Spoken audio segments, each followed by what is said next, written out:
Bismillah, Alhamdulillah, wassalatu wassalamu ala rasulillah Nabiyyina Muhammad ibn Abdullah wa ala alihi wa sahbihi wa man wala, amma ba'd.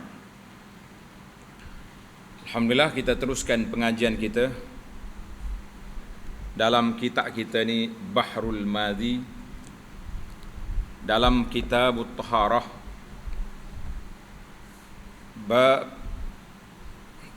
masalah yang ke-434, babu fil maniyyi yusibus thawba. Bab pada menyatakan air mani mengenai kain. Ada air mani di kain kita, macam mana hukum dia? Ketahuilah sekiranya wahai saudaraku, masuklah kita membicarakan hukum mani, najiskah ataupun tiada najis. Maknanya tajuk kita ni hukum mani, najis ke tak najis. Maka telah dikeluarkan oleh Imam Tirmizi akan hadis yang menunjukkan mani itu tiada ia najis. Katanya, tengok hadis nombor 97, An Hammam bin al-Haris qala Dhafa Aisyah dhaifun fa'amarat lahu bimilhafatin safra fanama fiha fahtalama fastahya an yursila biha wa biha atharul ihtilam faghamasaha fil ma'i thumma arsala biha faqalat Aisyatu lima afsada alaina thawbana innama kana yakfihi an yafrukahu bi asabihi wa rubbama faraktuhu min thawbi Rasulillah sallallahu alaihi wasallam bi asabihi.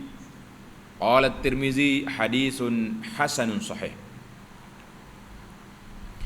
Maksudnya diriwayat daripada Hammam bin Haris, katanya dia menjadi tetamu ataupun dhafa Aisyah. Ada orang yang menjadi tetamu dhaif kepada Siti Aisyah radhiyallahu anha oleh seorang yang menumpang tidur. Orang ni mari nak tidur, maka menumpang tidur dhaif itu, maka menyuruh ia bagi orang itu selimut dengan kain selimut kuning yang diberinya. Boleh jadi musim sejuk, Aisyah radhiyallahu anha bagi kain selimut orang tu. Maka tidurlah laki-laki itu di dalam selimut yang diberinya. Tiba-tiba dalam tidurnya mimpilah ia jima serta keluar mani mengenai kain selimut itu. Mani, maknanya orang panggil mimpi basah, istilah dia. Apabila jaga ia, maka berhajat ia memulangkan kain selimut itu. Mana sesar dah nak tidur, dia nak pergi dah, nak hantar balik kain selimut ni, nampak ada tepek air mani.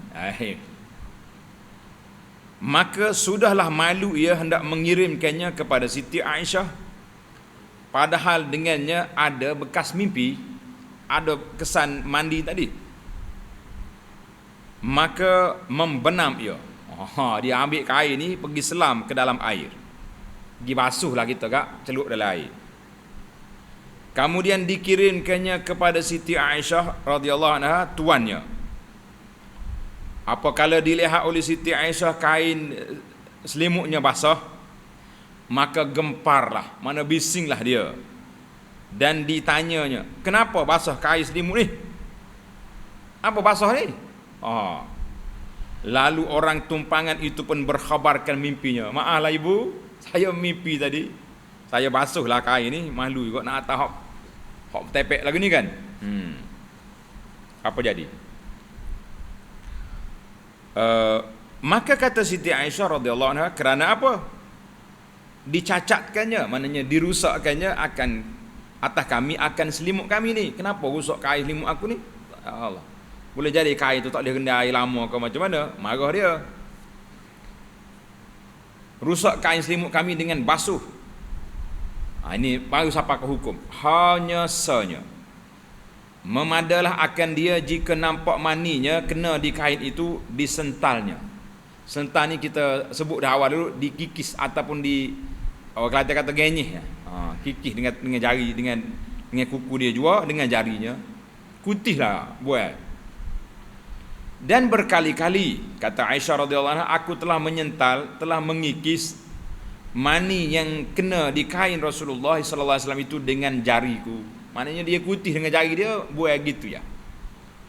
Bukannya najis sampai pasti dibasuh sebagaimana perbuatannya itu. Mana dalam hadis ini jelas Siti Aisyah mengatakan mani tidak najis. Kata Imam Abu Isa At-Tirmizi rahimahullah, bermula hadis ini hasan lagi sahih. Jadi alhamdulillah ulama-ulama lain yang mentahqiqkan hadis ini juga mengatakan sanad dia sahih. Mana sanad hadis Aisyah ni sahih. Masalah 435, air mani terkena di kain pakaian, apakah hukumnya? Kalau kita nak buat tajuk tepi dia tu, hukum air mani ni najis ke tidak? Kata Abu Isa At-Tirmizi, dan ialah yakni sebagaimana dalam hadis pada masalah 434, itulah perkataan, maknanya tulis perkataan, itulah pandangan yang ketiadaan seorang daripada sahabat, mana bukan seorang, artinya kalau bahasa kita moden ni, itulah pandangan beberapa orang sahabat Nabi sallallahu alaihi wasallam, dan mereka yang kemudian daripada mereka itu, apa nama dia? Tabi'in. Tulis sahabat, selepas pada sahabat nama dia tabi'in, guna istilah tu. Daripada segala fuqaha, ulama-ulama fiqh seumpama Sufyan Ats-Tsauri dan Imam Ahmad dan Ishaq bin Rahawai, kata mereka itu, pada mani yang kenakan itu memadai akan dia oleh sental, kita gosok genyih buang cukup dah. Dan jika tiada membasuh ia sekalipun, tidak menjadi masalah. Sebab mani itu suci, maka kena di kain kita pun tidak kotor lah dia tu, kan? Kata Imam Syafi'i rahimahullah di dalam Al-Um, dan bermula mani itu tiada najis. Sekiranya ditanya orang, jika tiada najis, ni dia buat, orang panggil bahasa dialog. Orang tanya, kalau tiada najis, mengapa disental? Mengapa dikikis? Mengapa dibuang? Atau disapu? Sebagaimana disebut dalam hadis Aisyah itu. Kenapa? Sedap juga soalan kan? Jawabnya, disental atau disapu itu menurut sebagaimana menyental hingus atau ludah. Lebih kurang kita kalau kena hingus di kain, kita kikis buat lah, kan? Gitulah ibaratnya. Standard dia macam hingus, atau ludah, atau tanah seluk saja. Kena tanah di kain kita tepek, kita buat. Maka sesuatu daripada makanan seperti dodol atau nasi, tak tengok lafaz asal Imam Syafi'i kata apa, yang Syekh terjemah dodol ni atau sebagainya melekat di kain, tidakkah disental, tidakkah kita kikis dan disapu? Begitulah juga mani itu disental, disapu daripada kain kerana membersihkan benda melekat-lekat, bukan kerana najis. Oleh itu, sekiranya sembahyang seseorang padanya sebelum bersental, sebelum disapu, maka tiada apa-apa, solat dia sah. Moga dia tidak najis, sah. Dan tiada ia menajiskan sesuatu daripadanya dan daripada air dan lainnya. Manakala air mani titik dalam air, tak najis. Buah kalau tak gamuk nak itu kan. Menarik kitab kita ni, masya-Allah. Rahimahullahu Syekh Marwawi. Masalah 436, mani dan perselisihan pandangan ulama pada kesuciannya. Tadi kita ambil satu pandangan, ini khilaf ulama tu ada. Pasal itulah para jemaah sekalian, jarang masalah-masalah ini tidak ada khilaf ulama. Jadi bila ada ulama khilaf, Kita kena menangani masalah khilaf itu dengan cara ilmu, bukan dengan cara berkelahi, kan? Kata Imam Nawawi rahimahullahu taala, telah bersalah-salahan ulama pada suci mani Adam itu. Maka telah berjalan Imam Malik. Berjalan itu maknanya telah mendapat berpandangan Imam Malik dan Imam Abu Hanifah kepada mengatakan najis. Itu dia. Imam Malik, Abu Hanifah kata najis mani. Melainkan bahawasanya Abu Hanifah telah berkata ya, memadai pada mensucikannya itu ialah sental. Mana kalau dia dah kering, tak payah basuh, cukup dengan kita kikis buang apabila ada ia kering. Maknanya Abu Hanifah walaupun dia kata najis, tapi cara pembersihan dia ringan, cukup dengan kita kikis buang, adalah. Dan ialah satu riwayat daripada Imam Ahmad bin Hanbal. Dan kata Imam Malik, Imam Malik apa pandangan dia? Pasti basuh. Malik tak ada. Najis kena basuh. Sama ada ia kering atau basah. Dan kata Imam Al-Hasan, biasa sini kalau sebut Al-Hasan itu, iaitulah Al-Hasanul Basri. Kalau ada alif lam dari kalangan ulama salaf, dia pergi kepada Imam Al-Hasanul Basri rahimahullah. Kita ni biasa bila sebut Hasan Basri, kita nampak dia ahli tasawuf, kan? Dia juga faqih, salah seorang daripada ulama yang besar dalam bidang fiqh mujtahid. Jikalau dibawa sembahyang mani pada kain, kita solat ada mani duk tepek kain kita, tiada dituntut kembali sembahyangnya, tak perlu kita ulang balik solat.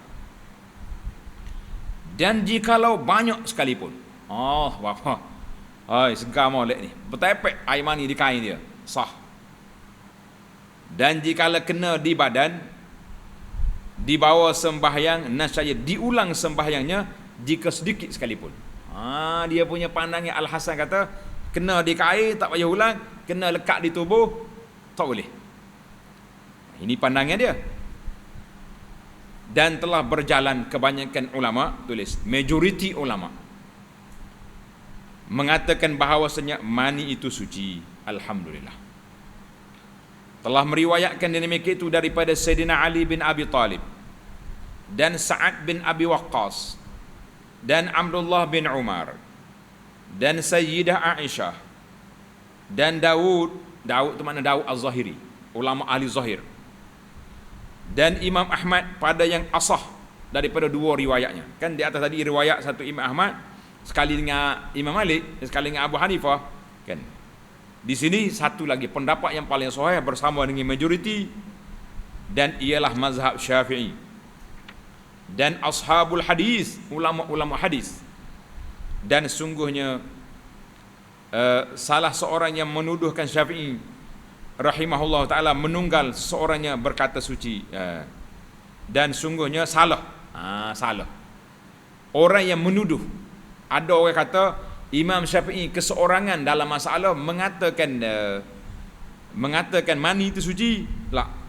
Bila kita kumpul, Masya Allah, di kalangan sahabat ada, di kalangan ulama-ulama lain, ramai lagi yang mengatakan mani itu tidak najis. Alhamdulillah.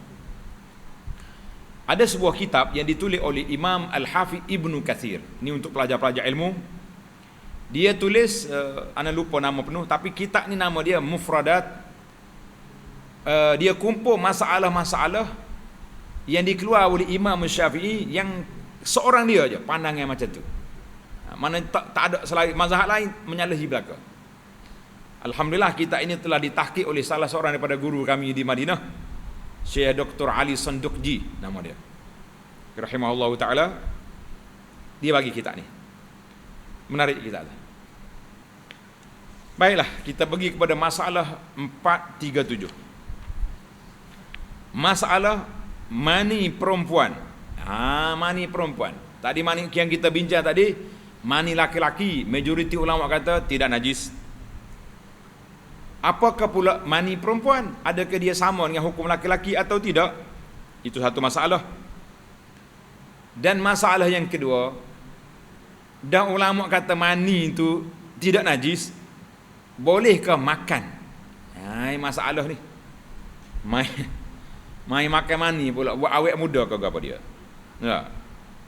Kata Imam Nawawi rahimahullahu taala, bermula tafsil, mana tafsir itu penjelasan terperinci hukum mani itu, iaitulah seperti dalam masalah 436 tadi.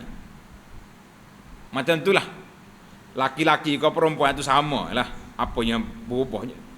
Dan kalau sudah mani suci, hak laki-laki pun suci, yang perempuan pun suci. Itu Imam Nawawi kata macam itulah dia. Maknanya tak usah ulang banyak. Dan bagi kita dalam mazhab Syafi'i ada qaul, tulis para pelajar, qaul mana ada pandangan yang syaz ni yang ganjil, yang pelik lagi dhaif. Dahlah pelik, dhaif pula dia. Apa dia kata? Ia mengatakan mani perempuan itu najis dan mani laki-laki tiada najis. Jadi pandangan ini syaz ni orang tak boleh buat kira dah lah.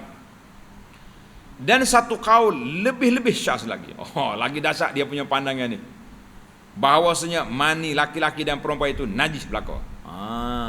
Walaupun dia syaz dalam mazhab, tapi ikut mazhab Malik tadi najis. Ada juga pandangan mazhab lain. Cuma Imam Nawawi kata, kita sebut di sini kalau nak bincang dalam mazhab Syafi'i, maka dia jadi qaul syaz. Dia begitulah suasananya para jemaah sekalian. Kadang-kadang syaznya di sini, tapi bila kita pergi tengok pandangan ulama lain, dia tidak jadi ganjil. Ada ulama lain yang sependapat dengan dia. Untuk maklumat para jemaah sekalian, waktu ana belajar di Universiti Madinah dulu, ana tulis tesis, dia panggil PhD. Ni bahasa orang-orang yang mengaji, dia panggil PhD. Orang sini dia mengaji PhD tu, dia tak usah gila yang sungai dia ada dah kan. Dalam tesis yang ana kumpul, pandangan salah seorang daripada imam besar dalam mazhab Syafi'i, nama dia Abu Sa'id Al-Istakhri rahimahullahu taala. Dia ni min ashabil wujuh, salah seorang ulama mazhab yang mempunyai pandangan yang tersendiri. Jadi ana kumpul 240 masalah. Pernah 5 tahun berkobar cari kitab. Tesis kita tu hampir 800 muka surat. 150 daripada 240 menyalahi mazhab. Itu kita kata zaman tu, di zaman awal kurun yang keempat, masih lagi ulama ni berani mengeluarkan pandangan berdasarkan kepada ijtihad mereka. Lepas pada tu dalam ilmu tarikh tasnif kata bermulalah asrut taqlid, bermulalah zaman orang tak berani dah nak keluar pandangan, cuma duk belajar dalam mazhab, syarah kitab, rekah kitab, mukhtasar sana, sampailah zaman kita ini. Baik, timbul lagi soalan, maka yang betulnya, ni Imam Nawawi buat kesimpulan, maka yang betulnya kedua-duanya itu, mani laki-laki dan wanita itu suci, alhamdulillah. Tamat. Tulis masalah tepi pula, hukum makan mani. Kalau salah lah, ada orang mari kempen, dia kata mani ni bertaraf, macam gel awet muda lah kita kata tak. Makan hok ni gak gagah perkasa. Lagu mana agak berani kau kita makan? Apa hukum dia? Jadi Tuan Syekh kita ni dalam kitab Bahrul Mazi, Syekh Marbawi rahimahullah taala, ana tengok dia furu' masalah kecil-kecil dia bawa pula kemari. Adapun hukum memakan mani yang suci itu, mana setelah majoriti ulama setuju mengatakan mani laki-laki dengan wanita suci, tidak najis. Jadi apakah hukum makan ataupun minum, kita lah dia macam mana? Maka terdapat dua wajah. Ingat, orang belajar fiqh Syafi'i, dua wajah tu mana ada dua pandangan daripada kibar ulama Syafi'i bagi ashab kita. Bermula yang lebih zahir daripada keduanya. Dalam pakaian dia kata az-zahir wal azhar. Mana pandangan yang sangat jelas daripada keduanya, tiada halal makan mani kerana ia barang dilewati, mana ditinggalkan. Mana kalau jumpa orang tak putih, ambil lah. Kecuali orang tak ada anak, dia panggil ada bank money. Sudah ada bank money di negara-negara barat, macam-macam bank ada. Bank money ada, bank susu ada, bank macam-macam bank. Dia simpan. Mana money ni boleh dia, kalau orang tak ada anak boleh ambil sperma dia tu, boleh pergi buat apa ni, persenyawaan bijak orang lah ni. Sahabat saya nama Dr. Ismail Marhaba, sekelah dengan ana daripada peringkat dia apa ni di kuliah syariah sampai ke doktorah. Ismail Marhaba ni dia tulis sebuah tesis, ana tulis tentang istikhri, dia tulis tentang al-bunuk al-bashariyah, bank alat-alat manusia. Ada dia tulis ni di antara bank money, bank susu. Kan sekarang ni ada kan susu ibu ni khasiat dia tinggi, nak banding dengan susu lembu kan, maka diambilnya susu perah-perah pergi ke hospital klinik kanak-kanak. Tapi masalahnya anak tu jadi anak susu dia habis esok. Habis satu uak tu jadi anak-anak susu dia belaka. Macam mana budak ni kalau besar esok kahwin? Ini masalah besar. Baik, kita balik pada tajuk kita. Mana hukum mani itu yang zahirnya tiada halal kerana dia barang yang dilewati, maka masuk ia dalam jumlah segala yang busuk-busuk, lagi diharamkan dia ke atas kita makannya. Jadi para jemaah sekalian, kita kena beza di antara benda tu tidak najis dengan benda tu halal dimakan. Banyak juga benda-benda ni. Nah, macam dulu kita bincang tentang kucing. Kucing tidak binatang najis, dia panggil binatang tawafina alaikum, tapi dia tidak halal disembelih. Kan? Ada benda-benda yang disebut begitu. Maka kita kena bezakan di antara halal makan dengan tidak najis. Tidak najis. Nanti panjang lagi ni cerita ni. Kita habiskan cerita mani malam ni insya-Allah. Dah, kita pergi tajuk lain lah pula. Masalah 438, mani binatang dan hukumnya. Baru sampai tajuk. Mani binatang macam mana pula? Kata Imamun Nawawi rahimahullahu taala, bermula mani segala binatang yang lain daripada anak Adam. Anak Adam sudah salah, kita tidak najis. Lain daripada anak Adam, dua kategori hayawan. Tulis, letak nombor 1. Kategori yang pertama, iaitulah mani anjing dan babi. Dan binatang yang beranak daripada salah satu daripada keduanya dengan binatang yang suci. Anjing nikah dengan kambing, boleh anak anjing, orang panggil kanjing. Dah kambing nikah dengan anjing, dah ada ke kanjing, pala anjing, tubuh kambing, ataupun sebaliknya. Maka mani itu najis dengan tiada khilaf. Dalam fiqh Syafi'i kita allergic benar dengan babi dengan anjing ni. Letak kategori yang kedua.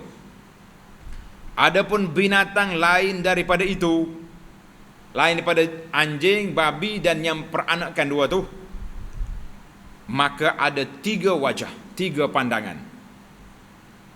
Apa dia kata? Bermula yang asahnya, iaitu bahawa ia suci, sama ada binatang itu dimakan ataupun tidak. Tak kira. Hayawan ni makan tu, boleh makan daging ke tak makan daging, mani dia suci. Mana kalau pacang kena kain kita, boleh buat semaya kain tu. Dia bukan soal makan, kita dah sebutkan tadi. Dan yang keduanya, bahawasanya najis, sama ada dimakan binatang itu atau tiada. Ini keras sikit. Dan yang ketiganya sederhana, mani yang dimakan dagingnya itu suci, dan mani yang tiada dimakan dagingnya itu najis. Wallahu a'lam. Pasal itulah para jemaah sekalian, telur-telur ni boleh makan. Penyu kita makan telur dia, ibu dia capak balik ke laut, betul tak? Kalau dia kotor, mani dia tu tak boleh makan telur tu. Itulah di antara hujahnya kenapa telur penyu boleh makan. Telur berapa lagi boleh makan belaka telur tu, sebab dikira mani asalnya. Baik, kita berpindah kepada masalah 439. Masalah hukum basahan faraj perempuan, sucikah dia? Kalau orang perempuan dia ada basah, kalau tak basah tak boleh jalan, dia kering situ. Macam kereta tak ada minyak gerih. Kan? Maka itu dibasah tu hikmah Allah Ta'ala jadi supaya dia tidak sakit. Kata Imam Nawawi rahimahullahu ta'ala, dengan hadis dalam masalah 434, hadis Aisyah tadi, itulah dalil satu jemaah, satu kumpulan daripada ulama di atas sucinya basahan faraj perempuan. Tidak cemar, tidak najis. Dan padanya ada khilaf yang masyhur di sisi kita dan lainnya. Mana khilaf ulama, dan yang zahirnya suci. Alhamdulillah orang perempuan kata suci. Tapi dia beza dengan keputihan. Keputihan tu hok keluar kadang-kadang dia bang, itu lain. Yang ni dia panggil basahan, basah ya dia. Kalau tak basah kering bahaya. Dan bergantung segala orang yang mengambil hujah ini dengan hadis dalam masalah 434 itu dengan kata mereka, bermula mimpi jima itu mustahil pada hak Nabi sallallahu alaihi wasallam. Dia duk bahas Nabi boleh mimpi tak boleh mimpi. Kerana mimpi jima itu setengah daripada main-mainan syaitan akan orang yang tidur. Kalau begitu, mani yang kena di kain Nabi, yang disental, yang digosok oleh Aisyah itu seperti yang tersebut dalam hadis 434 itu, bukanlah ia daripada mimpi, bahkan daripada jima. Sebab dia kata Nabi tak bermimpi seperti itu. Maka manakala mani yang kena di kain Nabi itu daripada jima, nasaya tak dapat tiada, dalam bahasa ringkasnya nasaya mesti tak dapat tiada diterjemah dengan mesti, melalui ia atas tempat basah lubang kencing perempuan itu. Mani nak keluar, dia kena lalu atas basahan faraj itu. Yang keluar dari farajnya, maka jikalau basah faraj itu najis, nasaya jadi najis mani itu dengan sebab lalunya di lorong itu. Hujah dia tu. Maka dengan itulah menunjukkan bahawa basah faraj perempuan itu tiada najis. Ini ulama ni jauh, kadang-kadang dia nak keluar hukum. Dia bukan boleh kum payakun gitu lah. Dia pusing nak cari, barulah jatuh hukum. Lepas tu itu dia panggil dalam bahasa kita, dia panggil istimbat. Istimbat maknanya kita korek dalil yang ada, dicari untuk hukum yang berkaitan. Baik, itu hujah yang mengatakan tak najis. Orang kata najis, apa jawapan dia? Maka dijawab oleh orang yang mengatakan najis basah faraj perempuan itu dengan dua jawapan. Pertamanya, tiada mustahil atas Nabi sallallahu alaihi wasallam mimpi keluar mani. Tak mustahil. Keadaannya mempermain-main oleh syaitan itu pun mustahil juga. Bahkan mimpi keluar mani itu pada Nabi sallallahu alaihi wasallam bukan ia daripada dipermain oleh syaitan, tetapi ia adalah tumpahan ataupun limpahan daripada berlebihan maninya pada satu waktu. Orang panggil sihat walafiat, dia boleh mimpi ya, tak payah syaitan-syaitan. Kenapa kita nak kata orang mimpi basah ni dikacau oleh syaitan? Tak semesti. Sedap juga hujah dia tu. Dan keduanya bahawasanya harus keadaan maninya hasil ia dengan yang dahulu daripada jima, maka gugur daripadanya suatu atas kain. Belum jima tu keluar dah. Dan adapun berlomo ia dengan basah faraj, maka tiada ada ia atas kain. Wallahu a'lam. Jadi alhamdulillah kita letak pandangan yang pertama lah, yang mengatakan basahan faraj perempuan itu tidak najis. Kalau tidak banyak masyakkah kita ni. Jangan duk menyusahkan hidup ni. Tamaklah kita bab hukum mani.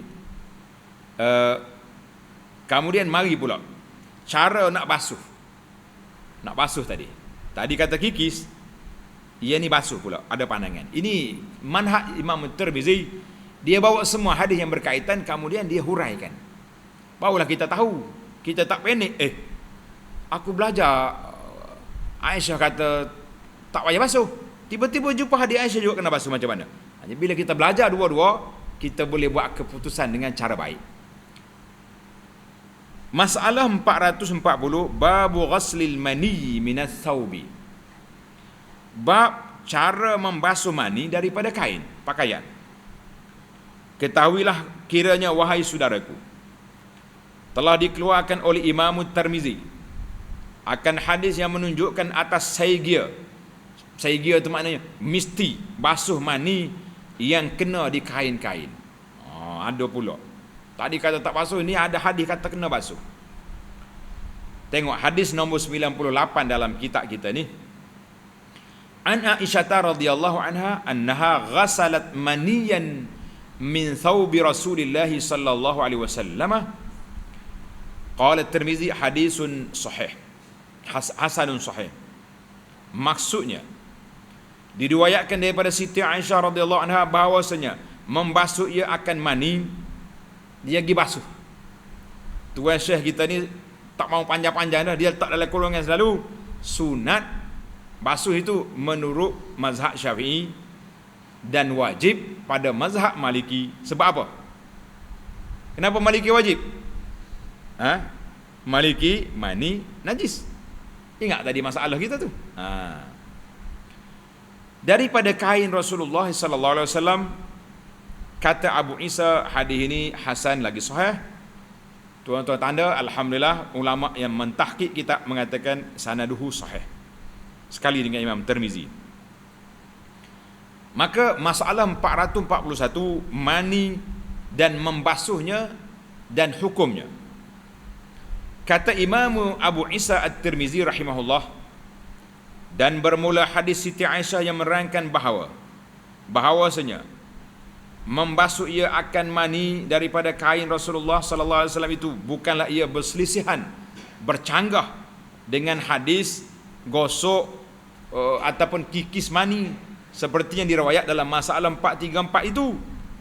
Kerana bahawasanya jika sekiranya gosok itu memadai sekalipun sebagaimana dalam mazhab Syafi'i, tetapi disunatkan bagi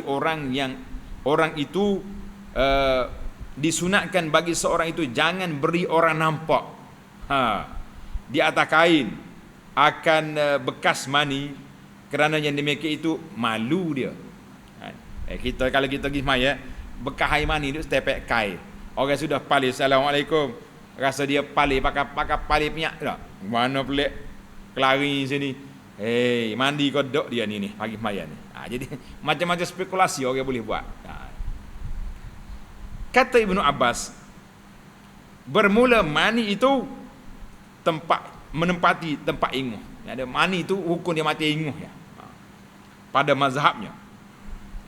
Maka maulah hapuskan dia daripada engkau, dan jikalau dengan pohon kayu kecil-kecil di tanah Arab yang bernama izkhir sekalipun. Izkhir ni ada pokok rupuknya, kita ambil izkhir, kita cokeh dia, cokeh mani di kain tu, selesailah masalah. Maknanya hadis ni tuan-tuan para jemaah sekalian tidak bercanggah, kerana hukumnya sunat. Mani itu suci, tapi kalau basuh itu sunat. Lebih baik daripada orang duk cakap hal kita. Kuat dia ni, kain dia agak bertepek sokmo ni bukan ni. Jadi macam-macam orang kata. Tama-tama kalau subuh pagi Jumaat pula kak. Macam-macam ada cerita keluar. Tular pula kita. Lama ni jangan main. Lama orang main Facebook ni nyeprank ambil gambar dia. Dia kata tu haji ni tak mudah juga. Bukan agak. Agak gagal. Baik, habislah kita bab apa ni mani. Kita berpindah pula kepada babu fil junubi yanamu qabla an yaghtasil. Ni kita masuk bab ni. Bab masalah 442, bab pada menyatakan hukum orang berjunub tidur sebelum mandi. Sudah proses terpakai keroh gitu ya. Macam mana hukum dia? Ni kena orang muda-muda kena ambil perhatian ni. Tok ayah kita ni senyumnya tu. Dah, nak kata apa dah. Ketahuilah kiranya wahai saudaraku, telah dikeluarkan oleh Imam Tirmizi akan satu riwayat hadis yang menunjukkan Nabi sallallahu alaihi wasallam ada tidur dalam junub. Mana Nabi kita lepas pada persetubuhan dia pakai tidur gitu ya. Kemudian diterangkannya akan hadis ini salah ambil rawinya tersalah riwayat. Dengarlah hadisnya lebih dahulu. sastera juga bahasa orang tua kita ni. Tengok hadis nombor 99. An Aisyah radhiyallahu anha qalat, kana Rasulullah sallallahu alaihi wasallam yanamu wa huwa junubun la yamassu ma'an. Qala At-Tirmizi hadisun dhaif. Maksudnya diriwayatkan daripada Aisyah radhiyallahu anha, katanya adalah Rasulullah sallallahu alaihi wasallam tidur ia padahal ia berjunub, tiada menyentuh ia akan air. Mana Nabi kita tak pergi basuh, tak ambil wuduk, tak apa, pakai tidur. Kata Abu Isa, dan inilah perkataan Sa'id ibnul Musayyib dan lain-lain ulama. Dan sungguhnya telah diriwayatkan oleh ketiadaan seorang, maknanya bukan seorang, diriwayatkan oleh ramai orang, daripada Aisyah radhiyallahu anha, daripada Nabi sallallahu alaihi wasallam, adalah Rasulullah sallallahu alaihi wasallam mengambil wudu sebelum tidur. Mana hadis sahih Nabi kita ambil wudu baru dia tidur. Maka inilah yang lebih sahih hadis ambil wudu ni, daripada hadis yang diriwayatkan oleh Abi Ishaq daripada Al-Aswad, dan telah diriwayatkan oleh Syu'bah dan Al-Thawri dan lainnya akan hadis ini daripada Abi Ishaq. Dan memikir itu mana mereka berpandanganlah akan hadis ini salah ambil daripada Abu Ishaq. Rawi dia tersilap menukilkan daripada Abu Ishaq.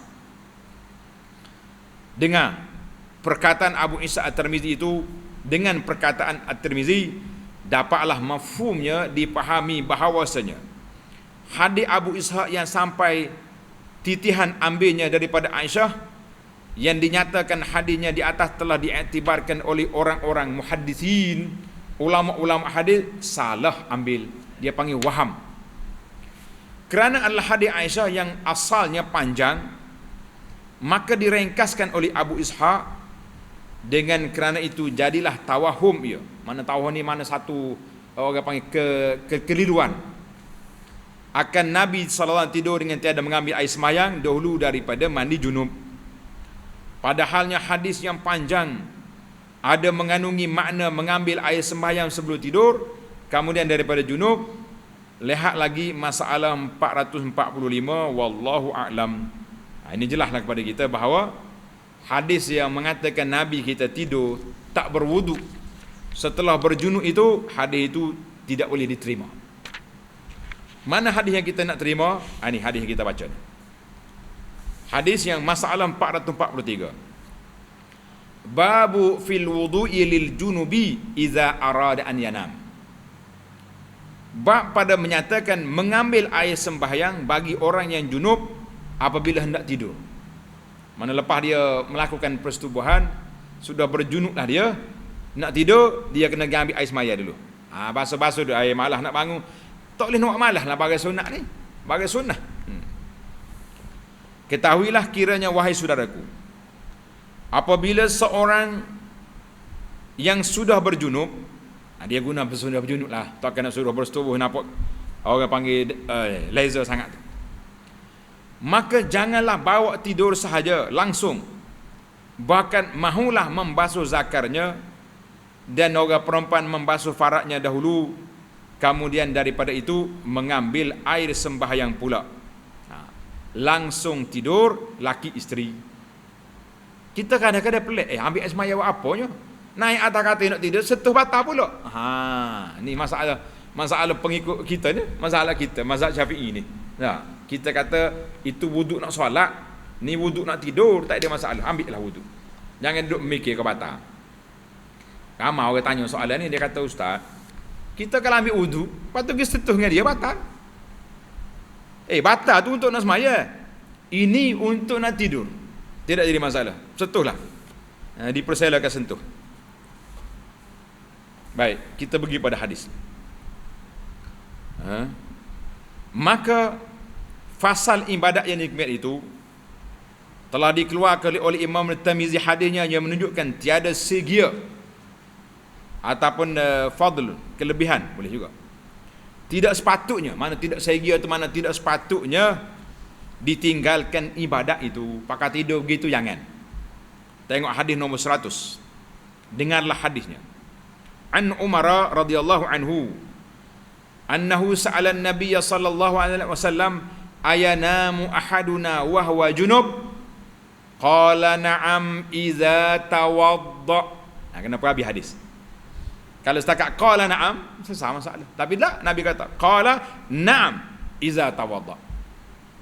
Maksud dia, diriwayatkan daripada Sayyidina Umar radhiyallahu anhu bahawasanya dia telah bertanya Nabi sallallahu alaihi wasallam akan hukum tidur orang berjunub. Orang berjunub boleh tidur Rasulullah?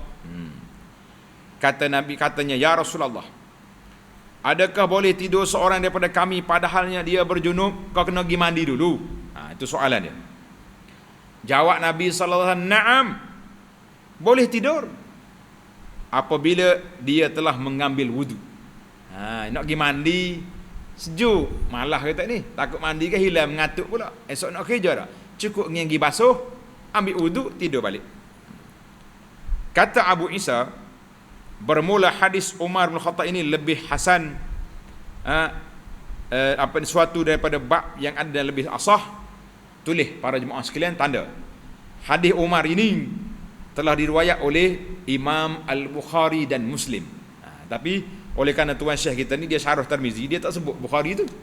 Tapi bagi kitanya, bila sebut Bukhari Muslim, hati tenang, sebab kekuatan kesahihannya ada di situ. Masalah 444, tidur sebelum mandi junub dan hukumnya.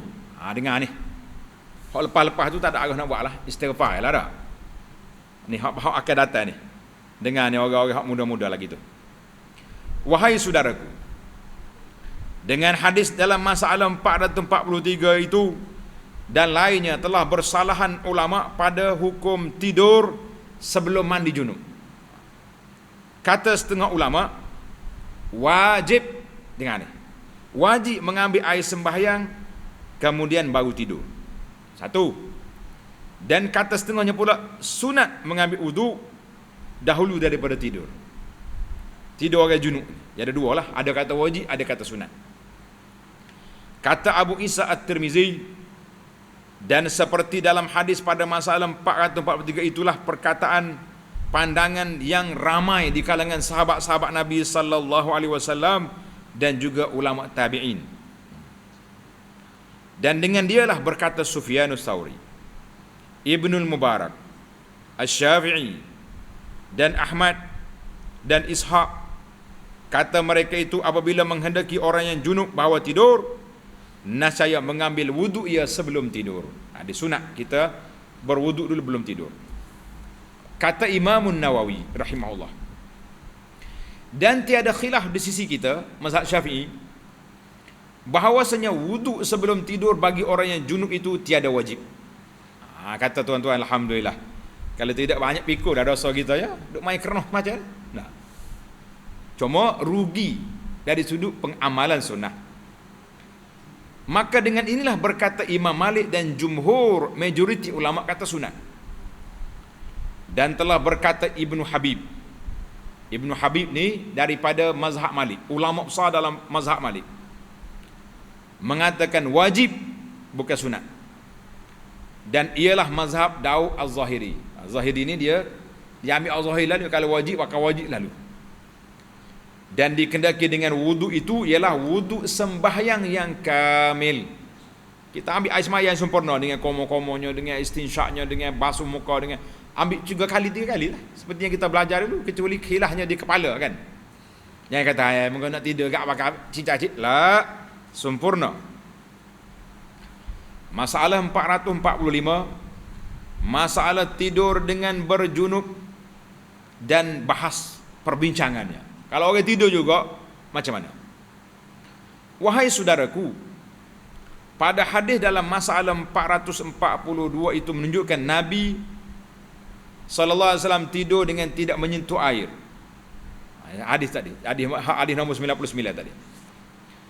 Maka jadilah mafhumnya, dipahaminya tiada ia mengambil wudu. Betapa demikian?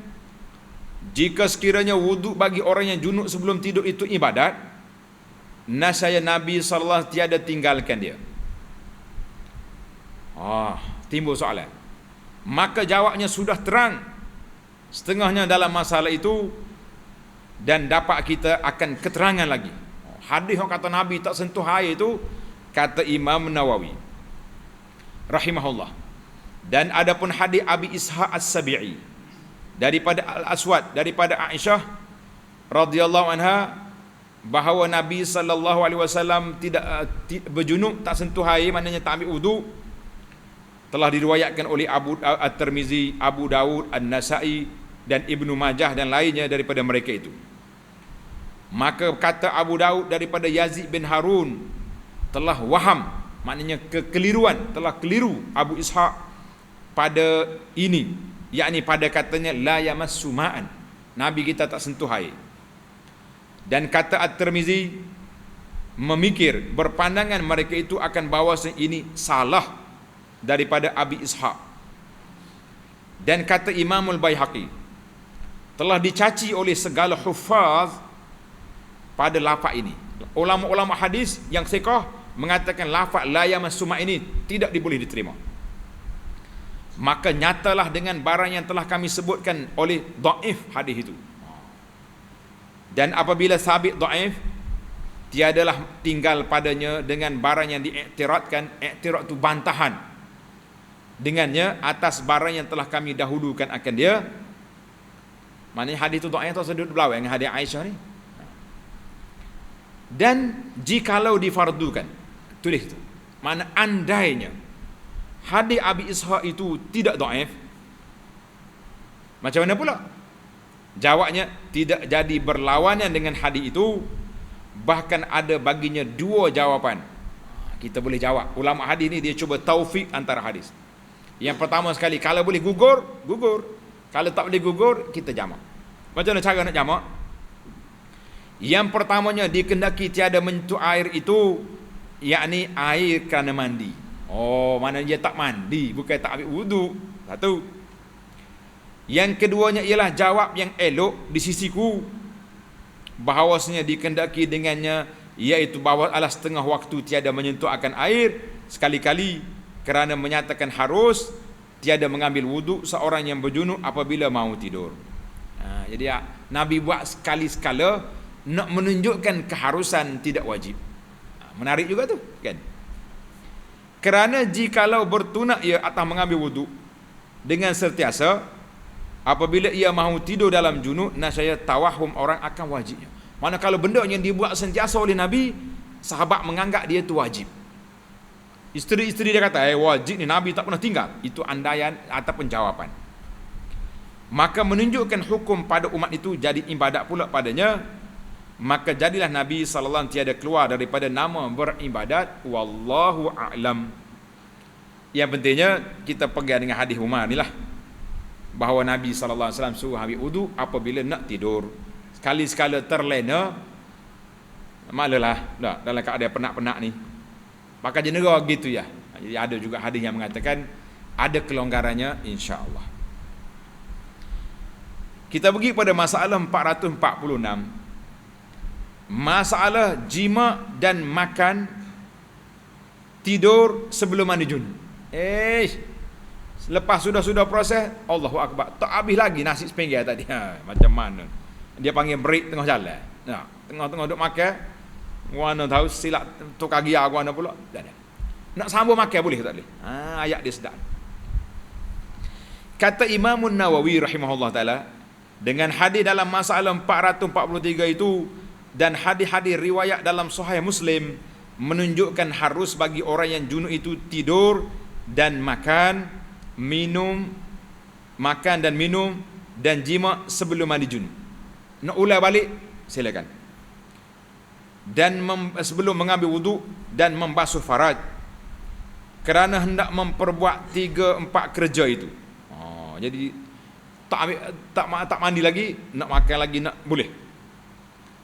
Istimewa pula hendak jima orang yang tiada dijimaknya akan dia, maka takkidlah sunat membasuh zakarnya. Orang bukan sudu ni celup pinggan tu dengan makuk lain dak. Sudu pun orang tak celup, masuk dalam kari kawan. Ini pun nak kita lain ni sudah pergi suci lah dulu. Orang hak banyak makuk pinggan lah. Hak pinggan so tak ada apa ni. Dan sungguhnya telah dinaskan oleh ashab kita, ulama mazhab kita Syafi'i.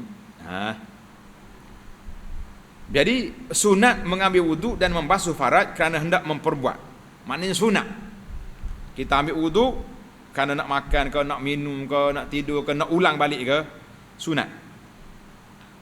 Dan sungguhnya telah dinaskan oleh ashab kita, ulama Syafi'i, bahawasanya makruh. Tulis makruh tu, tidak haram lah, tidur dan makan dan minum dan jima sebelum mengambil wudu bagi orang yang berhadas besar. Makruh. Eloknya pergi basuh dulu. Maka apabila mengambil wudu ya tiadalah makruh lagi salah satunya. Sudah ambil wudu, contoh beginilah kita dah. Kadang-kadang baru sudah tak ada nak mandi, orang mari rumah, nak macam mana? Penat juga orang mari rumah. Jadi dia ambil wudu dia siap, keluar. Kalau mandi kan nampak pula aku mana mandi tengah hari ni. Banyak soalan. Dia ambil wudu boleh dah. Cuma kalau dia ni guru Quran, jangan dibona. Salahnya mari nak betul Fatihah lagu mana? Penat kita dah. Dia kata, Ustaz, apa mak? Saya mari ni nak betul Fatihah. Contoh pula dah. Hai, baik pergi mandi dulu, cari kerja. Kalau guru Quran jangan dia keluar. Dia mari nak betul tajwid. Saya nak main lelah saya ni. Akhir sekali tepuk perut. Jangan. Baik, kita habis cerita ni. Banyak huraian tak habis pula. Masalah 447. Tidur berjunub dan berwudu ada hikmahnya. Ni kita nak belajar hikmah. Yang tadi hukum, yang ni hikmah. Kenapakah orang yang berjunub itu diminta supaya berwudu? Apakah hikmahnya? Kita tanda tajuk. Kata Imam Nawawi rahimahullahu taala, adalah orang yang berjunub yang mau tidur dahulu daripada mandi, kita tak nak mandi lagi, telah dituntut oleh syarak agar mengambil wudu. Kenapa? Maka hikmahnya itu telah bersalahan ulama dalam menjelaskannya. Huraian. Kata ashab kita, ulama Syafi'i kata apa? Bermula hikmah itu supaya ringan hadas. Mana hadas besar tu, kita kurangkan sikit dia punya tanggungan tu. Kerana bahawasanya mengangkat ia akan hadas daripada anggota wudu. Anggota wudu itu tak ada dah hadas. Dan kata Syekh Abdullah Al-Maziri rahimahullahu taala, telah bersalahan ulama pada hikmahnya. Kata ulama supaya orang yang berjunub tidur ia di atas salah satu daripada dua suci, dua taharah. Taharah besar, taharah kecil. Dan kalau hak besar kita tak nak angkat, kita angkat hak kecil. Entahkan mati ia dalam tidurnya. Kalau mati pun orang panggil dalam atas taharah. Maka pada waktu memandikannya, meratakan air juga, tak payah dah kita duduk ambil uduk pula. Tapi siapa dia nak bagi tahu? Dan kata setengah ulama, bahkan barangkali boleh jadi rajinnya dan bangkit hati langsung mau mandi dengan sebab mengambil wudu. Jadi ada ulama kata, bila kita ambil wudu pakai mandi selalulah senang. Ada juga pandangan sedemikian. Ada lagi pandangan ulama lain yang mengatakan, bila kita ambil wudu bermakna kita duduk atas taharah. Kalau kita tidur di atas fitrah. Kalau kita mati pun di atas fitrah, eloklah. Dan ada juga dalam kitab lain ada tambahan lagi, dia kata ansyat lil muawadah. Ini dengar ni. Bila ambil wudu, basuh semua anggota yang sudah digunakan itu, ansyatu lil muawadah, lebih aktif untuk mengulanginya. Tak ayat dia. Baiklah, setakat itu dulu. Kita berpindah kepada masalah yang ke-448. Ini tanda. Ramai muslimat bertanya, apabila dia belajar hadis, di antara sunnah Nabi sallallahu alaihi wasallam, bila nak tidur kita kena ambil wudu, baca ayatul kursi, kan, baca doa nak tidur, tidur mengiring, duduk di sebelah lambung kanan. Jadi timbul lagi soalan, wanita haid ataupun nifas, boleh ke tidak dia baca zikir-zikir sebelum tidur? Jawabnya na'am, boleh. Termasuk ayat kursi, na'am boleh. Ayat kursi dengan niat sebagai zikir pelindung sebelum tidur. Sebab kita dalam tidur ni macam-macam gangguan mari jin syaitan mari kacau kita, maka kita minta perlindungan. Tidur belah kanan, haid dengan nifas serupa ya, tak ada masalah apa-apa. Timbul lagi isu wudu. Adakah orang perempuan haid dengan nifas kena ambil wudu juga seperti orang lain-lain? Jawabnya tengok kitab. Kata Imam Nawawi rahimahullahu taala, telah berkata Al-Maziri rahimahullah, dan telah berlaku perselisihan pada sunat berwudu itu ke atas orang yang haid sebelum tidurnya. Khilaf ulama. Maka orang yang mengatakan supaya tidur ia salah satu daripada dua suci, kan haid ni nak mandi tak boleh lagi selagi tak kering haid, tapi dia boleh ambil wudu untuk nak meringankan dia punya hadas. Maka dia kata apa? Maka sunat baginya berwudu intaha. Tetapi itu pandangan Maziri. Kata Imam Nawawi rahimahullahu taala, adapun ashab kita, ulama-ulama mazhab Syafi'i, maka bahawasanya mereka itu bermuafakat. Ulama-ulama kita sepakat mengatakan bahawasanya tanda itu tiada sunat berwudu bagi orang yang haid dengan nifas. Dengar pihak muslimat kita, tidak sunat berwudu untuk tidur bagi orang dalam suasana haid dan nifas, kerana bahawasanya wudu itu tiada memberi bekas pada hadas kedua-duanya. Maka jika sudah habis haidnya, jadilah ia seperti orang junub, bolehlah dia ambil wudu. Contohnya haid dia habis dia, cuma dia tak sempat mandi lagi, dia nak tunggu dekat nak mandi subuh esok lah, jadi boleh dia ambil wudu. Ketika itu barulah haid dia suasana bertukar menjadi seperti hadas, seperti junub. Itulah hukum orang-orang perempuan haid. Wallahu a'lam. InsyaAllah dalam masalah 449 kita akan bincang tentang musafahatul junub. Orang junub tak mandi lagi, boleh tak kita salam dengan dia? Dalam siri yang akan datang insya-Allah. Subhanakallahumma wa bihamdika asyhadu an la ilaha illa anta astaghfiruka wa atubu ilaih. Wa sallallahu ala nabiyyina Muhammadin wa ala alihi wa sahbihi ajma'in walhamdulillahi rabbil alamin.